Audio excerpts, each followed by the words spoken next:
Ruby আর মুস্কান দুই বোন। তারা প্রতিদিন একসঙ্গে স্কুলে যায়, কিন্তু একদিন হঠাৎ রুবির খুব জ্বর আসে, তাই সে আর স্কুলে যেতে পারে না। রুবি তার বোন মুস্কানকে বলে, আজকে আমি যেতে পারবো না রে, তুই একাই যা। মুস্কান একটু মন খারাপ করে একাই স্কুলের উদ্দেশ্যে রওনা দেয়। স্কুল ছুটি হতে সেদিন একটু দেরি হয়ে যায়, বিকাল 5টা বেজে যায়।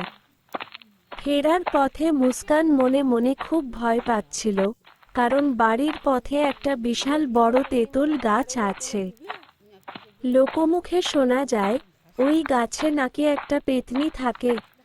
যখনই মুস্কান গাছটার সামনে পৌঁছালো, হঠাৎ সেই ভয়ঙ্কর পেত্নীটা গাছ থেকে বেরিয়ে এলো।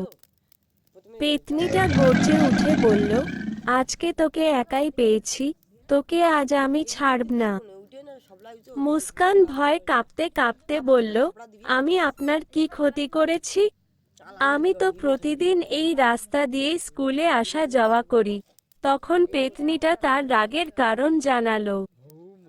সে বলল, তোর মনে নেই, একদিন তুই এই গাছের সামনে দাঁড়িয়ে মোবাইল টিপছিলি আর হা হা করে খুব জোরে হাসছিলি?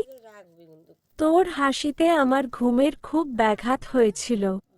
মুস্কান নিজের ভুল বুঝতে পেরে ক্ষমা চেয়ে বলল, আমি আর কোনোদিন রাস্তার মাঝখানে এভাবে মোবাইল টিপব না বা হাসাহাসি করব না। প্লিজ আমাকে ছেড়ে দিন।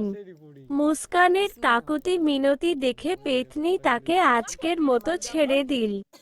মুস্কান দৌড়ে বাড়ি ফিরে এল।